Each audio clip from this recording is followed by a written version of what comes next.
Good afternoon, good morning, good evening, everyone, and welcome to the New Energy Advancement Hub, which is a platform offering cutting-edge research, innovative trainings, and business games to drive your successful energy transition.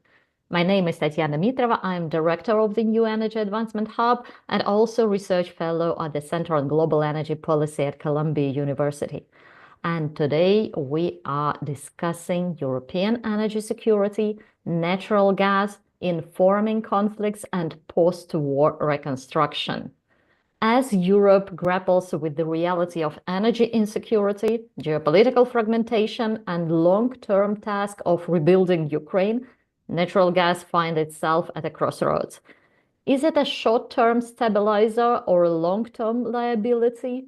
Can it support recovery without derailing the energy transition? Great questions. And I'm delighted to be joined today by Ashutosh Shastri to discuss these questions.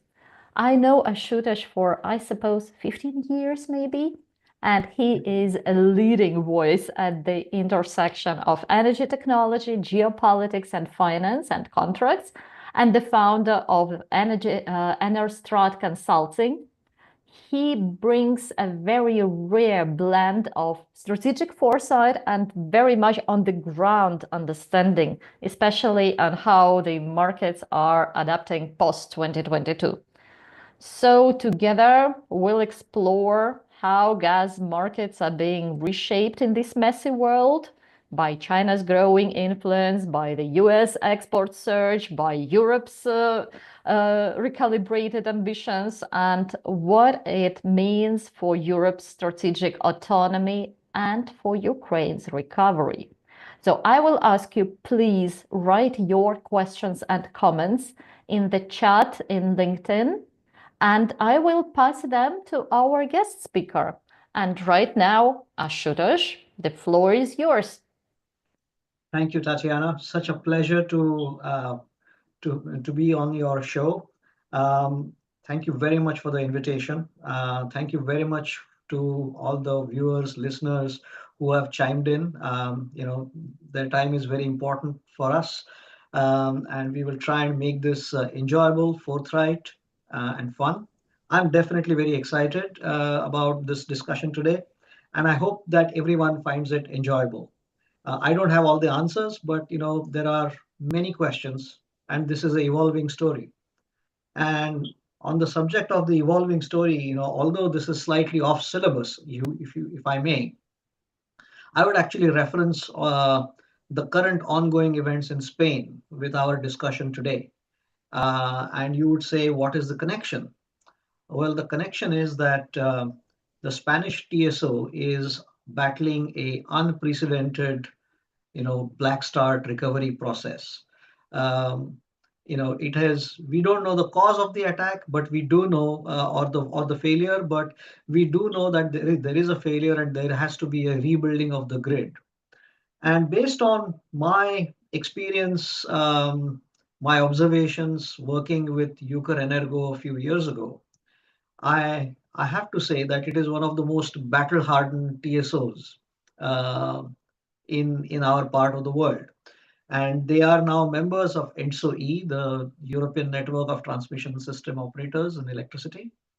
And I hope that there is some experience sharing that is going on. I would imagine that our friends in Ukraine have some very interesting insights to offer, some very on the ground experience to offer.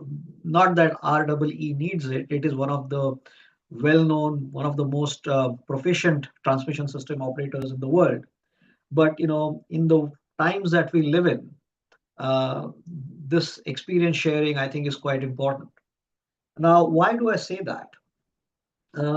When the attack started, or the special operations, as some might call it, I like to call it an invasion, on the 22nd of February, 24th to 22nd, 24th of February.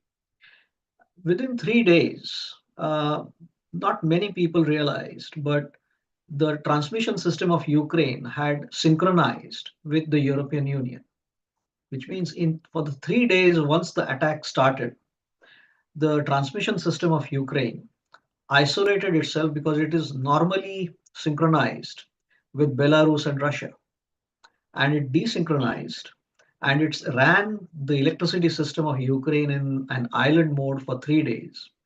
And by the 16th of March, I think, the Ukrainian system was fully integrated into the ENTSO-E European system. Now, how did that happen? I think that is a far more fascinating story because it just didn't kind of, the folks in Euchre Energy did not just think, okay, the attack has started, let's move. And you can't move a system just like that. So this is where I come to what I call that, this was, if not at a national level, at least in the energy sector, in gas and in electricity, a very calibrated escalatory ladder that was reached. After the invasion of Crimea, the transmission system planners in Ukraine realized the risks associated with for the grid. Between 2016 and 2015 and 2017, I think, Ukraine was literally bombarded with cyber attacks on their electricity system. And that is where their battle hardened position comes from. Absolutely fantastic in the way they have managed and handled that situation. And so in 2016, 2017, they made an application to the ENTSO-E for membership. And therefore, the Ukrainian electricity system had to go through what I call a compliance procedure mechanism to be fully integrated into the European system. Now, you have to appreciate that Ukraine is not a member of the European Union. Poland is a member of the European Union. Uh, the view within the European policymakers was that look at Ukraine, a non-EU member state, leapfrogging to make its system compliant with the European Union's ENTSO-E. And here is Poland, a European Union member, being very recalcitrant. And so these are some of the interesting kind of dimensions or interesting kind of stories that you begin to experience when you are kind of doing that kind of work. Uh, I will say that, coming back to the subject of gas, for example, you might recall, Tatiana, that throughout 2019, there was pressure from Russia on the Ukrainian system to sign the contract for transit, which would draw down in a very phased manner the transport of gas from 40 BCM to zero over from 31st of December 2019 was a deadline, and no less than the person of President Putin was actually waiting to sign that document on the 31st of December because it was a very important thing for the Russians at the time. It was important because the alternative transport mechanisms to Europe were complete, and their whole strategy was to bypass Ukraine and the Ukrainian gas transit system. Now, if in the world of game theory, and I know that NEH does a lot of game related work. If you have a two counterparties in this transaction, and they are fighting for a deadline to meet a deadline so that there is clarity, then surely that contract once signed cannot be a cause for the conflict. And which is why my reasoning is that although the narrative in Europe and the commentariat, as we call it, is saying, Ukraine gas transport is very important, or European or US gas LNG supply is very important, you know, reality is actually very different sometimes than what the commentary or the narrative that we hear. Narrative is what happens post the events, but when you are in the middle of these events, you don't fully realize. I myself did not realize the significance of, for example, Mr. Trump's statement about calling LNG as freedom gas.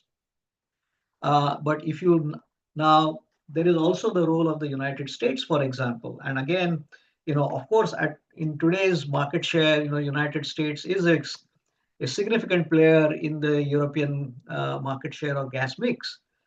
But the United States didn't plan this as a strategy. They could not even plan it as a strategy because the United States does not have an instrument of its national energy international energy policy like No most God's of plan.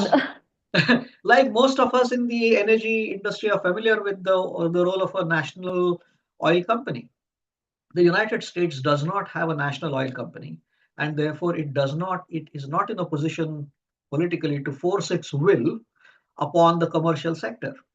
And therefore, the whole facet around the US not having a NOC is a double-edged sword. The United States is a very commercially vibrant environment, and even in today's environment, where even if the political leadership is saying drill baby drill, I think fiscal prudence is driving ambition, which means that you cannot force American companies to do what you want them to do, but American companies do what they do based on economics and the opportunity. And here I will actually, share an interesting story, which is that the opportunity actually presented itself after the 31st of December 2019, when suddenly it became apparent in the United States as it was building up its LNG export strategies, as companies were developing their LNG export strategies. I happened to work with a few of them in the US at the time. And then they realized that there was a LNG receiving terminal newly built in the Swino Sea, as you pronounce it, in Gdansk, and that there was an interconnection between the PG&IG network, the SPP network, and the GTSOU network. So now European Union rules, are good that they have these interconnection points, and therefore they're designed with a mechanism or with a philosophy that there should be no transport tariff pancaking. But here you had a situation where you had two TSOs who are members of the European Union, and therefore the European third party rules would apply. But in the case of Ukraine, Ukraine was not again a member of the European Union.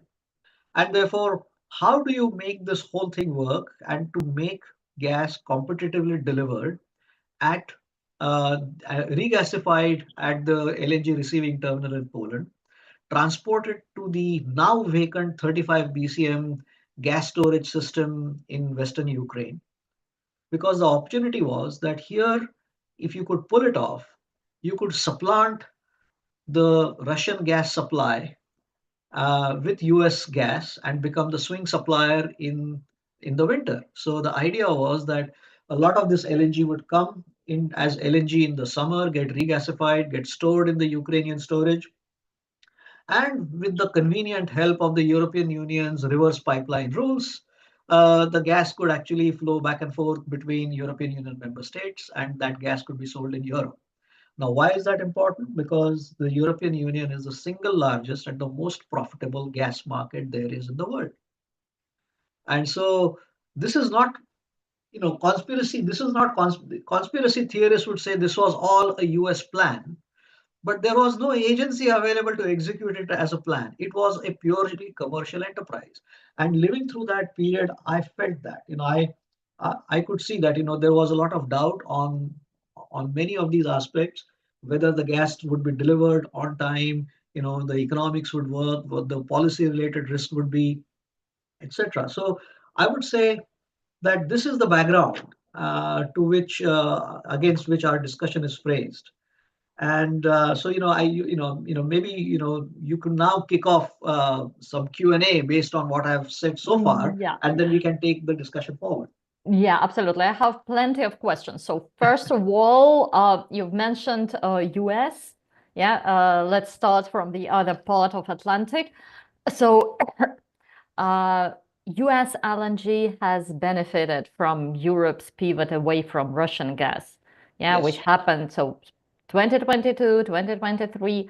But can this dominance okay, this US LNG dominance be sustained if Asian buyers offer more attractive contracts?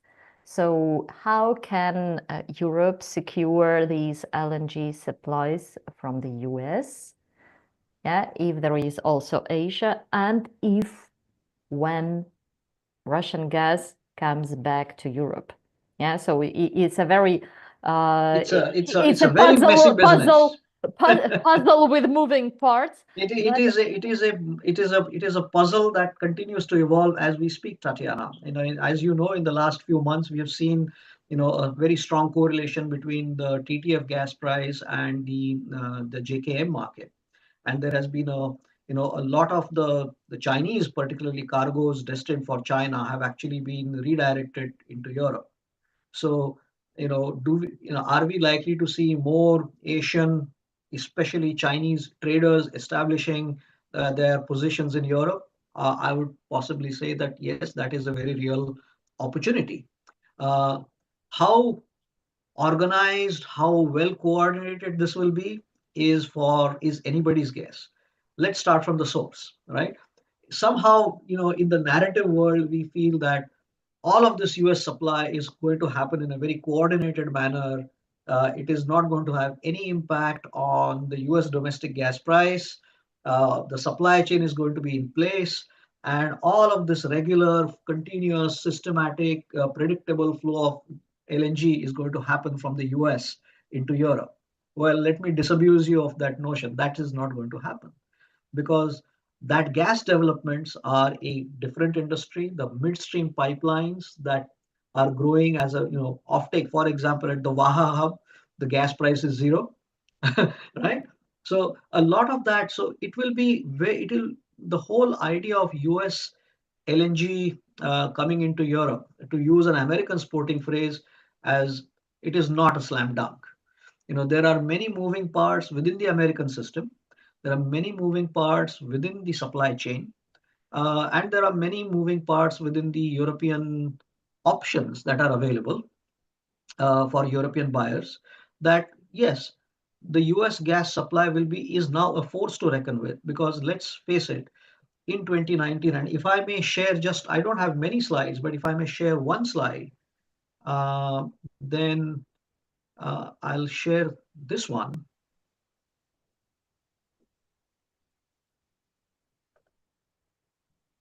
Uh,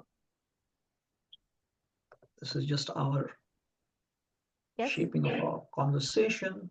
But this is the slide that, rather wordy slide, but useful to know that this blue shade of US market share that you see slightly reducing from 2023 to 2024 was zero in 2019. It was not there. you know the the European Union report basically says that, oh, the share of Russian gas is again growing if you compare from 2023 to 2024. But in 2019, at the peak, Russia was supplying 179 BCM, which was a good 33% market share. Now that got decimated, and this market share buildup actually started in 1986 after the gas crisis in Europe, where the revenue maximization left Russia with depleting market share, and the rise of Norway and the other suppliers came in. So uh, this US gas is now a feature of European gas mix. And whatever we may say in the post recovery, and we will have a discussion on the post recovery side, but the Russian gas suppliers will have to fight for that market share to win it back again. And that fight is against, not just in a competitive marketplace like the European gas battleground, but it is also a fight against the European policy establishment. Now, we are told that the European Union is going to come out with a specific document or a ruling on May the 6th, which is going to a published plan of how to eliminate the role of fossil fuels from Russia altogether. I think it would be a fascinating document to read. Theoretically, perhaps quite enjoyable. Um, I would, I don't think it would be very practically relevant. You know, and I think here we, before we kind of going ahead of ourselves, but what we are in this, the subtext to this battleground that you are articulating, Tatiana, is a very hard-nosed commercial perspective from the US. and a slightly woolly decarbonization and energy security and some welfare to Ukraine kind of a model coming out of Europe. Um, it is these are two very different philosophies that will be operating within this whole reconstruction phase. So yeah, to answer your question, we are seeing a very messy period ahead. Um, there are gas indices developing all over the world in gas. You know, if you ask me where India, where I come from, there is an Indian gas exchange. But is the gas exchange the only price formation mechanism? There are probably about nine other price formation mechanisms. The debate, in fact, I had this slide discussion, but I removed the slide for just because I didn't want to have too many slides. The debate between oil indexation versus gas on gas competition is not yet over.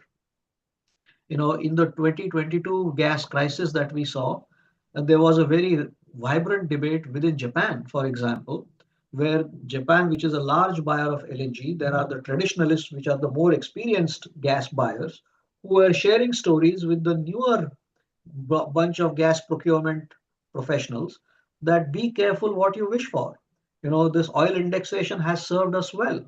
Now here you are now buying LNG at a reference price with TTF, where the TTF market bears no resemblance, no characteristics that have any kind of similarity or familiarity with the market context in the Far East or Northeast Asia.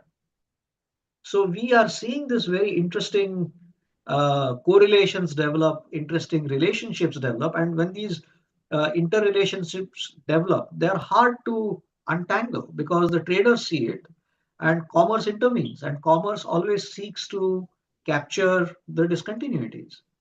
So, so nobody is going to return to oil indexation on philosophical grounds. So this is now going to be a ongoing battle. And as the center of gravity of gas trade shifts east, it definitely has shifted east. Um, this is going to be a far more vibrant topic. The role of oil indexation, the Japanese S curve, and how all of this needs to, what's the right way to price gas in a particular market, are topics that are not going to go away. They have just become evergreen as a result of these evolving stories. I'll stop sharing just so that we um,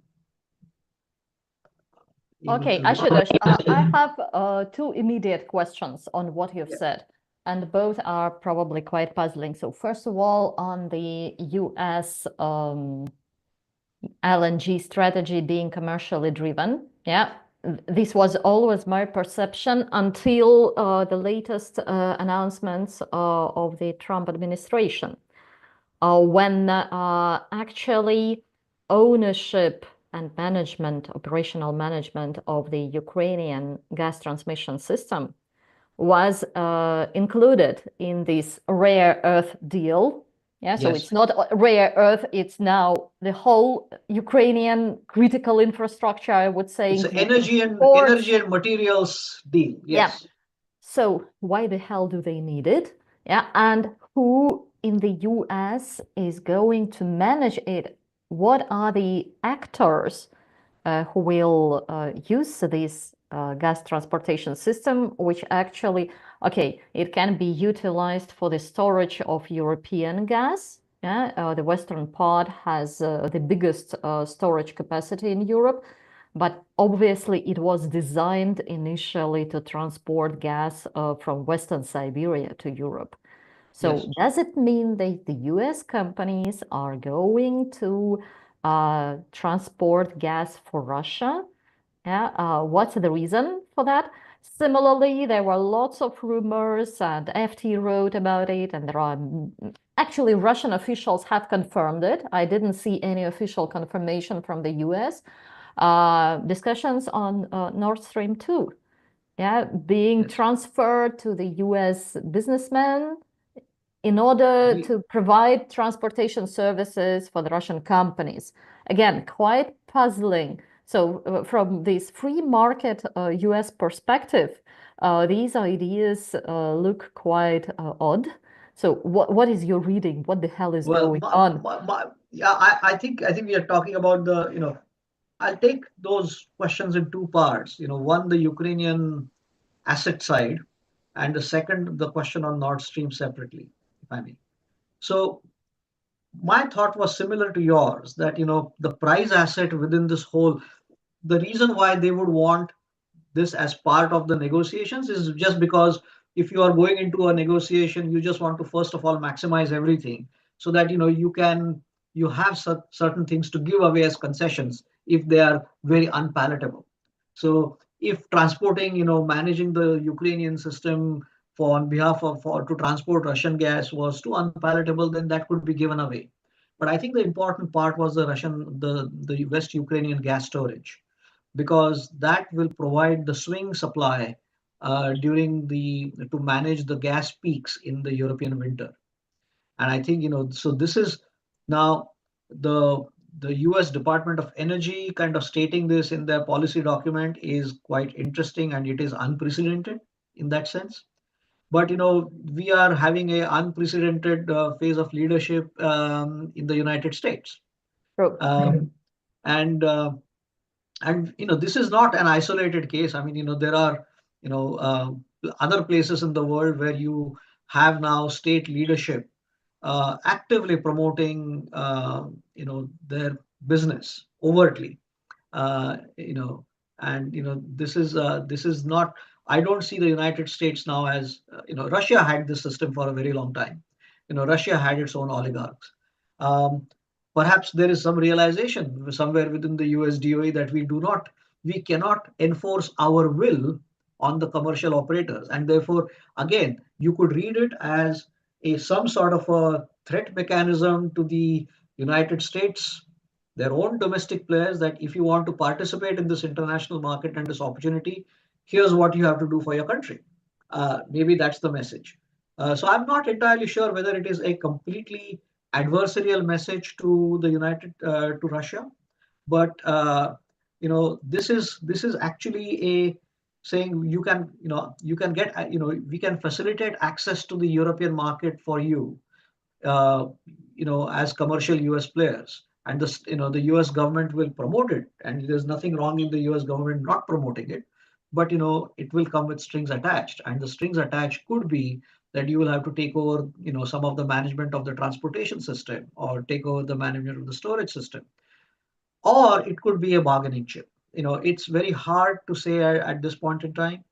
The second point on the US mineral side is, I work not just in electricity, natural gas, but I have also looked at, in the overall commodity space and material space. And, when this, rather dramatic exchange happened between Mr. Trump, Mr. Vance, and Mr. Zelensky, Zelensky. you know, then in a few days later, or 2 days later or so, the deal was off. If you really look at Ukraine and its resource endowment, it does not figure in the top 10 rare earth minerals resources.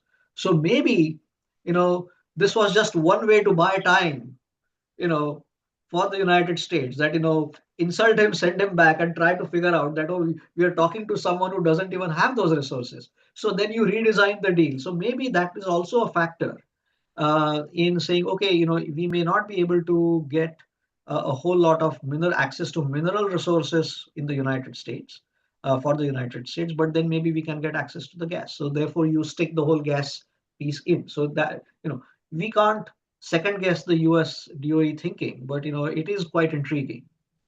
The other dimension to this is also that, and you're moving to the reconstruction side of Ukraine, or the post ceasefire, and a very uncertain territory, of course. But how, for example, are these offers going to be made? Because if you look at the language of the European Union, then the language of the European Union still hasn't changed much from decarbonization. And so the the European Union might say, as as we force decarbonization on you, as we force net zero upon you as a precondition for your reconstruction program, which means that whether you like it or not, the Ukrainian energy system will have to be more increasingly biased towards renewables and not on natural gas. uh, then the claim for those rare earths could perhaps be a stronger claim from the European Union. So, we actually have these three actors here. Although this is a resources deal between the United States and Ukraine, there are still two other parties in the game, the European Union and Russia. And it seems to me that all four entities now have a very different strategic objective. I would imagine that the Ukrainians have a prosperity, revenue maximization, and national development as their strategic goal. The Russians have, obstruct everything and, maximize, their maximalist goal. The European Union would say, you can have access to our money and our development aid program, provided you, cooperate with us on the minerals, because this is important for not only our decarbonization and our energy transition, but of course your own decarbonization and energy transition, because we hope you have learned some lessons from this whole crisis about the reliance on fossil fuels. So the narrative can change very differently. And the Americans will not have such a narrative. The Americans will say, look, we just are pragmatic commercial people, and we will be maximalist in our own way. So this the stage is quite intriguingly set up. Should May I this complicate it a little bit? I want to add one more global player, fifth one to this conflict, the one who always stayed silent and actually supportive to everyone. I'm talking about China. Yes. Yeah, so they've proposed this peace plan, which was very general, like let's everything be good and nothing be bad. Yeah. Uh, but at the same time, China became now the leader of this electrifying world. The recent data shows that last year, Chinese installed capacity of renewables finally surpassed installed capacity of the fossil That's right. fuel-based generation. And we also see that actually Chinese LNG demand is going down. It was supposed to grow forever. Yeah, this is perception all the market participants had, like it will go Yes, up. yes. No longer. So, and China is also building like the largest nuclear fleet.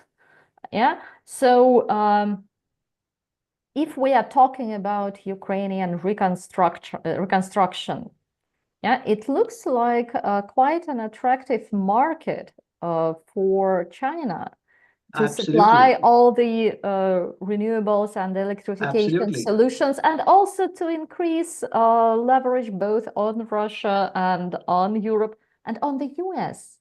Yeah. Yes. So is Ukraine going to become like not a battlefield in the direct meaning as it is right now, but rather the point of this interaction of the superpowers? Yes. It is definitely going to be the proverbial grass in this whole conflict, or the fight between the two elephants. Sometimes, we have a phrase in India where I come from, that when the elephants fight, it is the grass that gets trampled. Yeah, not And inspiring. it is, but I hope that is not the case. But more to your point, you are absolutely right. The Chinese companies have already built extensive supply chains, which is the logistics required to deliver that capability. Uh, China's renewable capacity is the largest in the world at 450 gigawatts. US, by the way, is second, but it is one third. So the difference between the number one and the number two player in the renewable capacity, between China and the US, is a factor of three. And then comes Germany and a whole lot of others. And so in the UK, where I'm currently based or have been based for a long time, we have 44 gigawatts now. So our capacity is one tenth the capacity of China. So the Chinese industrial supply chain and all of this is very well developed. That aid can come in the form of or that support can come in kind, in terms of materials. manpower supply. So absolutely, they are very much an active player in the game. Now you mentioned about the Chinese LNG demand was supposed to grow forever, but it is not growing. And here I think it's a very interesting point to make that for a long time the narrative has been that the single most driver of gas demand is going to be gas-fired power generation, and therefore somehow within our mindset we are applying something what has been applied in a market where it has worked, and assuming that the same model will actually work in should work everywhere. Well, again, I don't think gas fired power generation is actually going to work in many of these parts of the emerging world, in particularly in Asia. They have access to coal, they have access to renewables, and in that part of the world, including China, gas is still seen as a rich man's fuel. Gas may be used for petrochemicals, gas may be used for transportation. So to equate LNG and gas as a single commodity is, I think, a mistake when it comes to Asia. Asia will probably use LNG in a very different way than just for power generation. So just because the just because China has a very large established renewable base, and can take LNG cargoes, does not by at all mean that they are not going to grow their coal-fired power generation. They will continue to grow their coal-fired power generation. It will be a different type of a coal-fired power generation, I hope. I think it will be, ultra supercritical technology. It may, the again, the scale at which these things are available. I would not be surprised if more commercial scale CCUS plants actually start to get developed in China. So, the economics of the bolt-on CCGTs, the efficiency penalty you may have to pay in future for a CCUS plant with coal, uh, you know, might still be competitive, if or competitive with gas. So again, the role of gas as a guaranteed you know fuel of choice in Asia, it is not guaranteed. And the very recent data from China has shown, if it was the case, I would expect that there would have been far more focused policy attention in China in increasing the gas interconnection capacity between Russia and China, for example. Now, that capacity, the power of Siberia pipeline still remains, or the total capacity for China to import Russian gas still remains at 38 or 40 BCM. It is not 140 BCM that what Europe has been able to absorb. So even a large country like China is not going to, you know, offset the market for gas that Russia has lost in Europe. So I think this is going to be a this will be a far more interesting commercial contest between Russia and the United States on the European battleground. And some of that benefits of that conflict or of that contest in terms of price might come up and might be beneficial for Ukraine. Going back to Ukraine, so if hopefully there will be not only ceasefire for 3 days, but something more impressive, if there will be some sort of peace agreement, or at least if it will become a frozen conflict.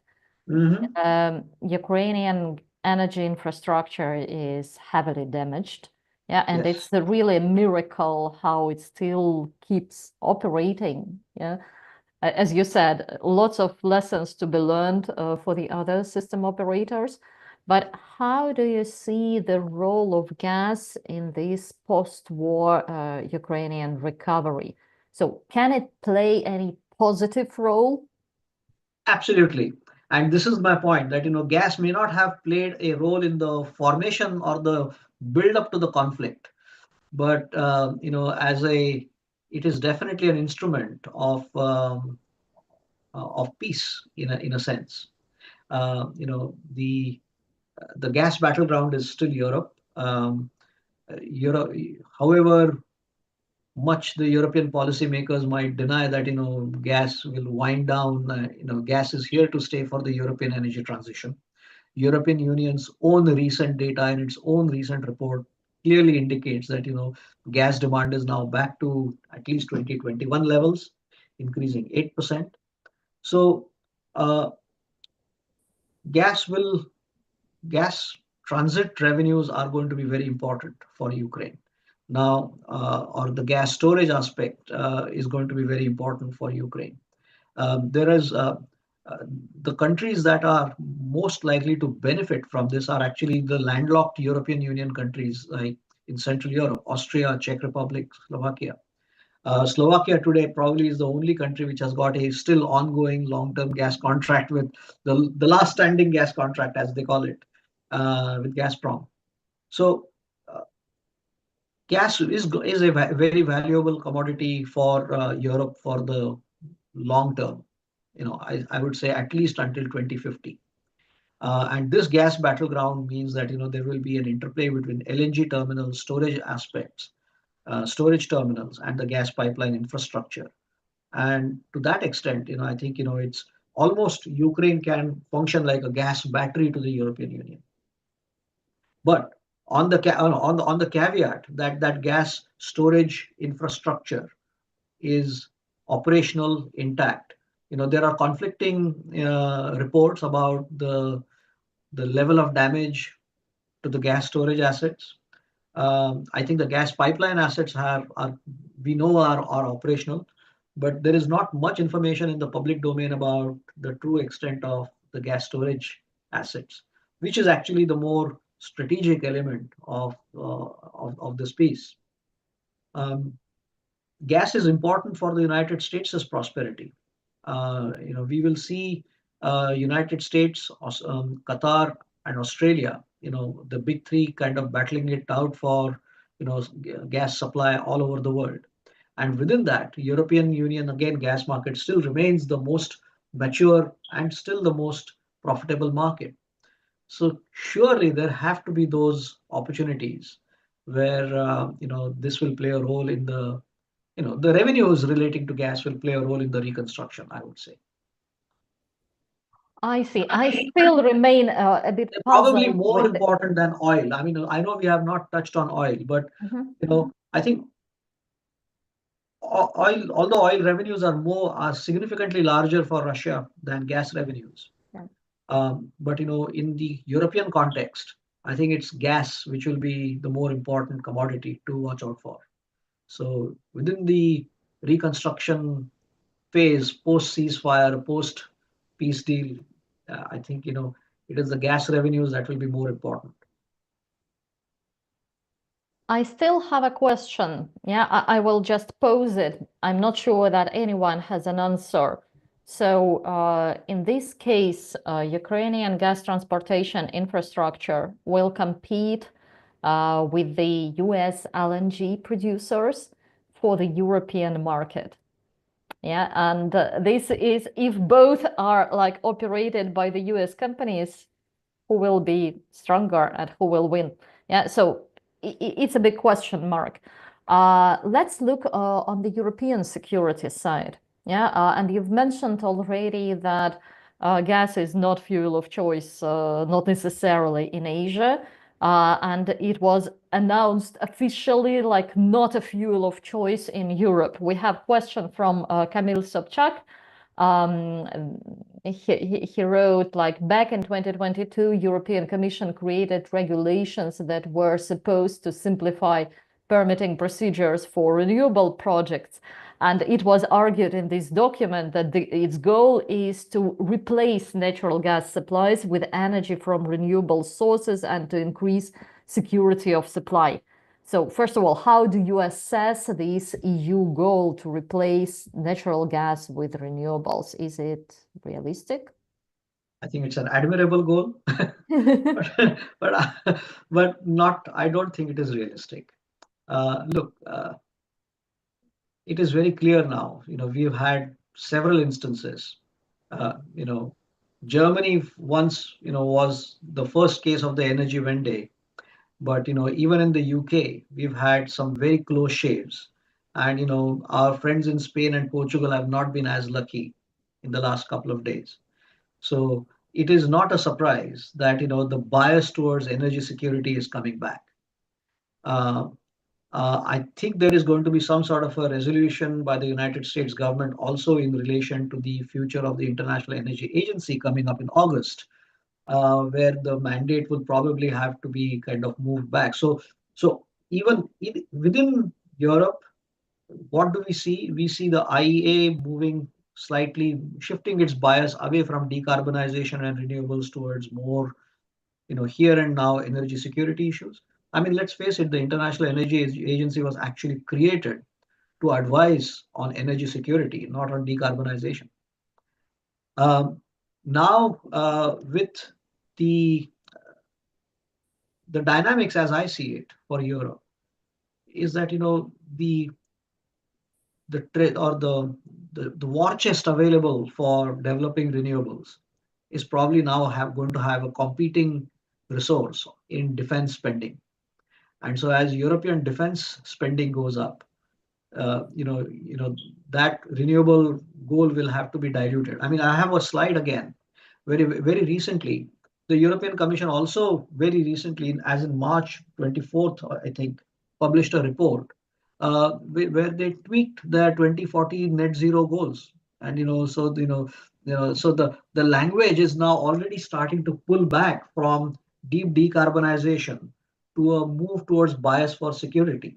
So I think if you look at the trilemma, I think the weight of energy security within that balance is now increasing. So obviously there will be some compromises made in the renewables and the decarbonization agenda. If you look at the rules relating to the EU ETS, for example, then they are seeking to you know an integration of the UK ETS with the EU ETS again is something that has come up. But the rules in the EU ETS are also changing to an extent where they are getting more supply in. So which means that they want to tamp down on the escalatory price in the European carbon market. So all of this points to a very imperceptible shifting bias towards security than decarbonization. So I think there is a recognition. I am pretty certain there is a recognition within the European policy community that some of these are aspirational goals. It is not wrong to have big hairy goals. I don't think so, but I think it is important to be realistic. And the Draghi report has clearly brought out, what, European competitiveness, for example, what the impact on European competitiveness is going to be as a result of decarbonization. So I think we are now at a beginning where the voices or the questions relating to this deep decarbonization or net zero goals are being ventilated. Uh, we haven't seen any political leadership yet bold enough to say, look, guys, made a mistake. Maybe we went too far. We need to pull back. That may not happen you know, in uh, in words, but perhaps the intentions will be revealed in the language and the tamping down or the tempering of the language that we will begin to see in the European Union reports. So I take the point about the question. I think it's a very interesting question. But I don't think after the Draghi report, after what has happened in the UK in March, and after what has happened in the last couple of days in Spain and Portugal, I think people are going to be a little bit more careful about subjects around energy security. I will make a 1 minute advertisement. As you've mentioned, energy trilemma. I will ask my colleagues to put the link under this chat to our free online game where you can try yourself in the shoes of policymakers trying to balance energy trilemma. And you will experience yourself how tricky it is and sometimes nearly impossible, especially for the poorest countries. It's extremely difficult, but it's a lot of fun. Just try it. Meanwhile, back to the security question, Klaus Rodsgaard is asking, Do you expect the defense political situation in Europe and the as-is lack of trust in the US-EU relationship to elevate Norwegian gas production and exports? It's a fascinating question. Um, do I expect as a result of, I mean, if I understand the question correctly, first of all, the question is that with the, increasing, rising tensions politically on defense spending matters between the European member states and the United States, would that give an opportunity for Norwegian gas enhanced supply? Yep. I think there's an opportunity for Norwegian gas enhanced supply regardless of this dispute. If they believe that the European gas demand is, if they have a very different view on European gas demand, I think the gas demand, we are only seeing some very very new green shoots of the demand picking up for gas again in Europe. Um, but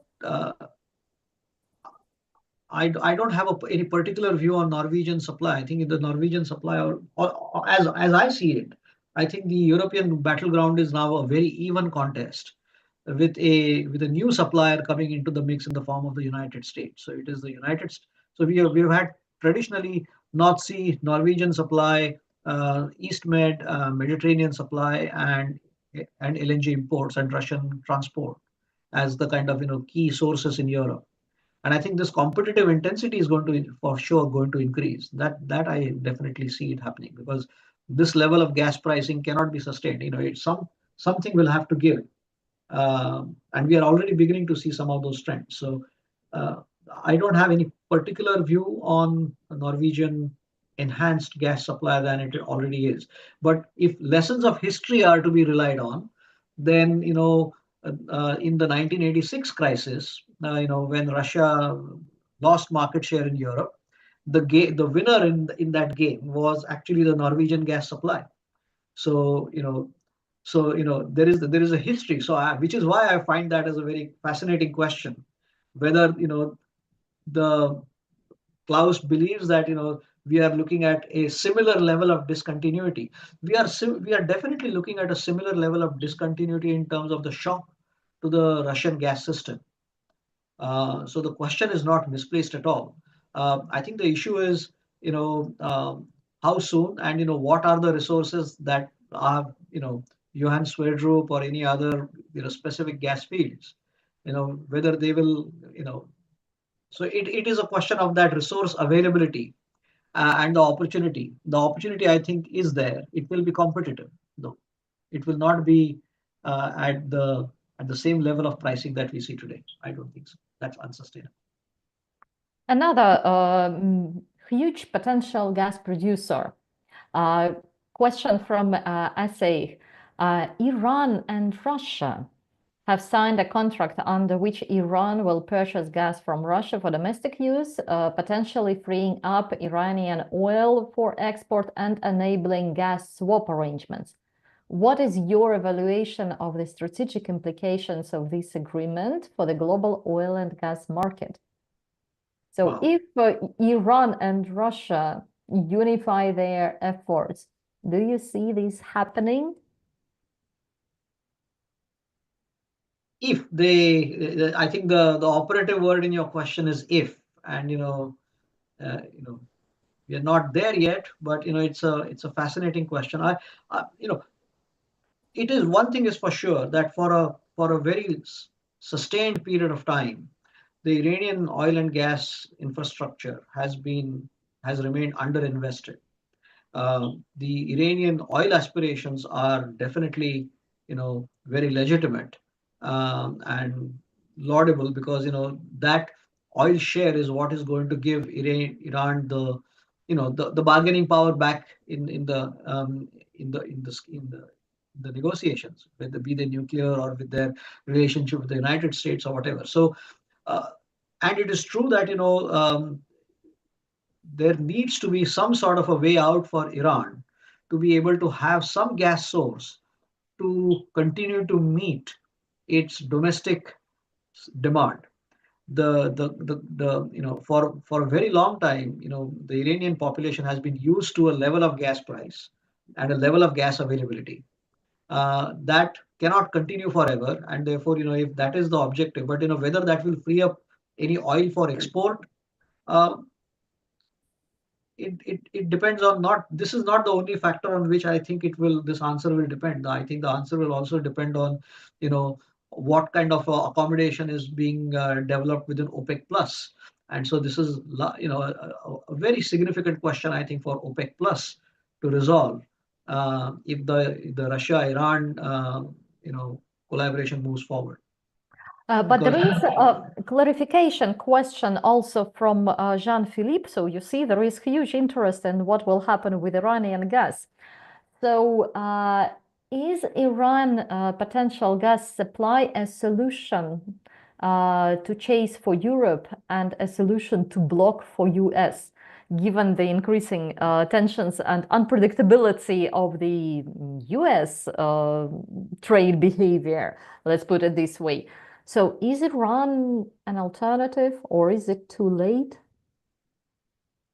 as you and I know, things come back again and again, Tatiana. So yeah, I wouldn't venture to say it is too late, but I think there is a very significant player within that geography, and that is Turkey.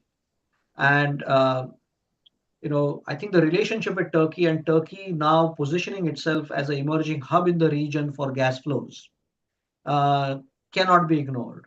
So, so I think in this Iran role, I think uh, a number of chips are actually are with Turkey, and with Turkey now proving to become an important transit. I mean, let's face it. I know, gas supply in share of Russian gas supply today in Europe is 31 BCM, and out of that 31 BCM, 16 BCM came from the Turk Stream. And now it is 100% going through Turk Stream, starting January Right? 1st. Yeah. Exactly. So that is why I'm saying that if you are speaking about Russia-Iran relationship, then you cannot just have that. You cannot consider that independently as just a bilateral relationship. I think it has a very significant interrelationship with Turkey, because the transit route essentially is via Turkey. The Turkish transmission system operator, in fact, is gearing itself along similar lines, I think, to the Ukrainian transmission system operator. Now, that is a thought, really, that if the Turkish and the Ukrainian transmission system operators were to somehow pull their systems together, that would create a huge hub and a huge price point where a number of sources would come through. So I want to just jump in because when we were counting the major players who will affect Ukrainian reconstruction, we've forgotten Turkey. And exactly. it is already a very important part of all the negotiations and, peace process and everything. And I'm pretty sure that it will be interested to participate in the post-war recovery. And as you've mentioned, it has something to put on the table, something really important. Exactly. I mean, Turkey was, as you know, very keenly was a central player in the negotiations during the conflict and the de-escalation or attempts at de-escalation, uh, and the um, and the developments in the East Mediterranean region in terms of gas finds. There are some fascinating insights coming from the East Mediterranean Gas Forum that we are beginning to see gas supply coming through as well. So there are that this European gas battleground is not going to be easy, and that's why again I come back to the point that much as there is this bravado in the United States, the U.S. share in the European gas mix in another 10 years' time is not a slam dunk. Okay, I have plenty of questions, and we are already like starting to run out of time. But I want to ask you. So from Tihan, First question, for Europe gas need for energy, for European gas need for energy, FSRU, had it been an effective solution? Because Germany terminated one of the FSRU contract, which has a huge daily cost while struggling still to receive LNG. So what do That's you think? correct. So I think it will, it if you now think back, in the little bit of a from a distance or from in the cold light of the day to day, that reaction was an overreaction, I thought, in Germany. Uh, I mean, there was no other alternative at the time. One is, I'm not trying to be judgmental here, but you know, this boom and bust was probably Yeah, but preordained. security is always like this. You are creating huge reserve capacity, which is utilized for a small amount I of mean, time. think about it. I come back to the same example that I started off with Ukraine. That when Ukraine decided to apply for membership to the ENTSO-E, they were spending 100 million euros per year for a period of 7 years. So, they had, the sunk cost of this, compliance effort was over a period of time somewhere between 600 to 700 million euros. Now, if this conflict had not happened, that was sunk cost. But all of that investment paid off when the conflict started. So it's one of those examples, quite opposite to the German example that you gave, that sometimes these investments that you make, and which is why I come to the point that you know there must have been some very good chess players advising both sides in Ukraine and in Russia, that it is fascinating to see how calibrated the escalatory ladder was, and the time it took for the situation to kind of manifest itself into a full-fledged war on the 24th of October, of February. So, clearly, the history of the German gas industry is such that this was inconceivable. I mean, the whole Nord Stream and the South Stream pipeline systems were, structured as a consolidation of a long-standing historical relationship that Russian supply system had with the German players and the Italian players, with Wingas, BASF, and Snam in Italy. It was not so. Uh, I definitely feel that this game is not is not yet not over at all. It's not even started, I think. Right. Another question. What do you think about US tax tariff to Chinese LNG vessels?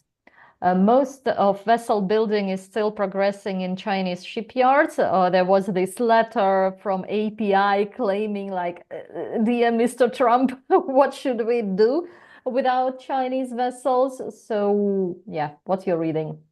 Well, I don't have a view. I don't have a view off the cuff on this one. I think the tariff discussion with China is only the the starting gun has been fired. I think this is a long way to go. My own view is that you know some sort of a commercial uh, uh, agreement will emerge between the United States and China. This cannot continue. I mean, what is interesting from a foreign policy perspective is that it is still the United States has not identified China as its principal adversary, Yeah. and the US culture is that there is a very clear identification of the principal adversary, and the principal adversary remains unchanged so far. That's right. Hmm. Good. Okay, let's move to the other questions. What is your view on the EU, UK signing long-term LNG supply contracts from geopolitically stable sources?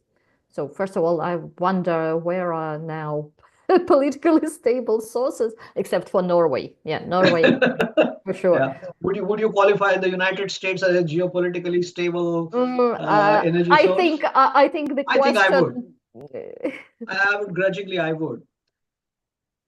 Look, I don't, I think we are, despite all the noises that we hear in the current Labor administration, And this whole discussion about integrating the UK ETS back with the EU ETS is just one of the many ideas that a entente cordiale is being kind of redesigned between the UK and the EU. But let us not ignore the fact that in this tariff war and and this very recently concluded tariff announced tariff announcements, thanks to Brexit, Britain has come out at a better end and a far better end than the Europeans have come out, right? So I think there is a within the British establishment there is still that element of pragmatism still left. So as I see it, in many ways this is back to the mid 90s or early 90s when you had a vibrant commercial environment in the United States, and there were all these CCGT IPP companies such as Enron and Dynegy. Enron just happened to be one of them. Came and developed the European business headquartered in the UK, and it happened because we had a dash for gas for electricity capacity in the UK. I do see a dash for new LNG from the US into the UK, and this is a commercial environment. There are no tariff barriers here when it comes to that trade. And again, that mischievous piece of pipe, as I call it, which is the interconnector between the UK and the European Union, I think it will still continue to play its role.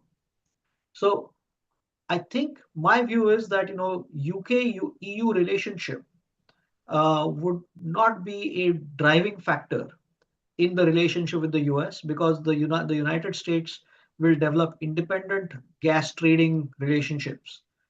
Already Cheniere, for example, or many of the US companies, are in the United Kingdom. They have been in the United Kingdom for a very long time.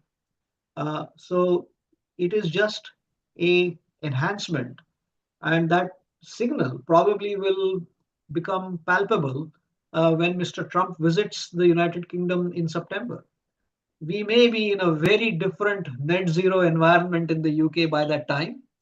I think a little bit of realism would have sunk in. I am actually, quite optimistic about U.S. gas supply, the U.S.-UK relationship when it comes to gas and LNG. I'm quite optimistic about the U.S. Northwestern Europe uh, relationship in gas and LNG. Whether Southern Europe through the terminals in Greece, Alexandropolis, for example, is one example where there has been very significant U.S. policy and political involvement, administrative involvement. But whether that will happen in Southern Europe, I'm not so sure, but I am definitely quite confident that the LNG terminals in France, Belgium would be receiving substantial amounts of US LNG going forward. Uh, I have exactly a question on Alexandropoulos LNG terminal, which is Albert is writing. It's opening up the possibility to bring more LNG into Europe through the vertical corridor, reverse Yes. flow of the Trans-Balkan pipeline. There are proposed investments to increase the capacity of the vertical corridor to 10 BCM. What are your thoughts on this capacity enlargement? Well, I think it's still very early days. I think, Alexandropolis, how that buildup will happen, because Alexandropolis is not the only terminal. There are four FSRUs close by, and a receiving terminal at Izmir in Turkey as well. So, and given Turkey's ambitions now to kind of become a hub, I'm a little bit open-minded. I don't have any particular view, but I do feel that there is going to be some sort of a micro conflict in that region when it comes to emergence of or the who is going to be the preeminent gas midstream gas transporter in the region. That there is a need for such a asset is very clear because the demand trends are very clear in that respect. But who the winner is, I wouldn't be able to speculate at this point in time. Okay, and the last question, as we are really approaching to the very end of our conversation, it's very short. What about Qatar? Oh, We couldn't miss it talking about we, gas. we cannot ignore Qatar. I think Qatar is more advantageously placed compared to US LNG for supply in Asia. And if the gas demand in Asia picks up, I mean, I'm hearing and watching some very interesting trends develop in India, for example, where that demand is a very clear uptick. Um, and also let's not forget that the emergence of Qatar, the Qatari LNG industry was birth of was parented by the US, in the form of the US contracts. So, at that time, the received wisdom was that, the US is for perpetuity going to be, or for a very long time, going to be a net importer. Now, I do see, some sort of a cannibalization or a fight for market share between Qatar and the US.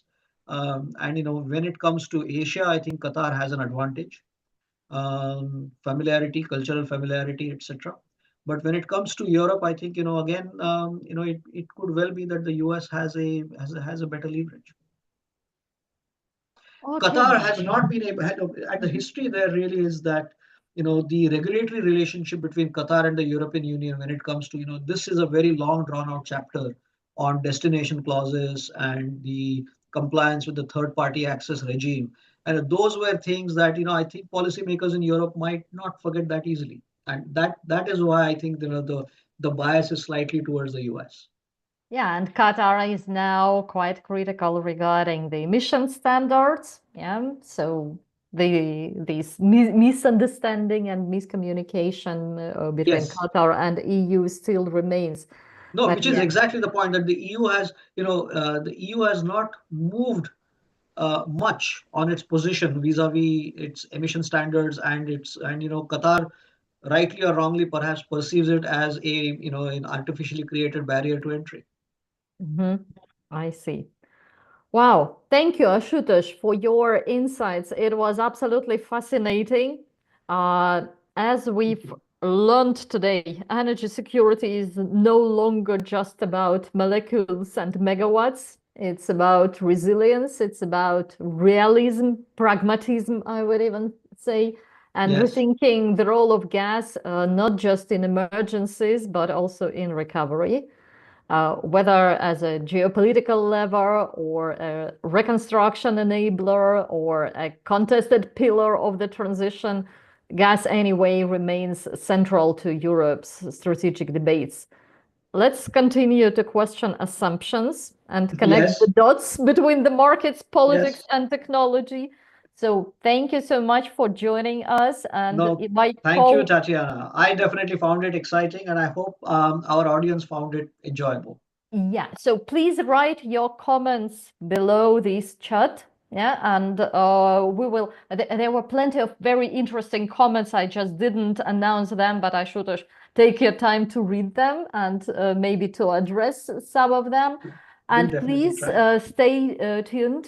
We will organize the next events at the New Energy Advancement Hub to really question where the energy markets are moving and what should be the next steps. Stay with us. Thank you and goodbye. Bye.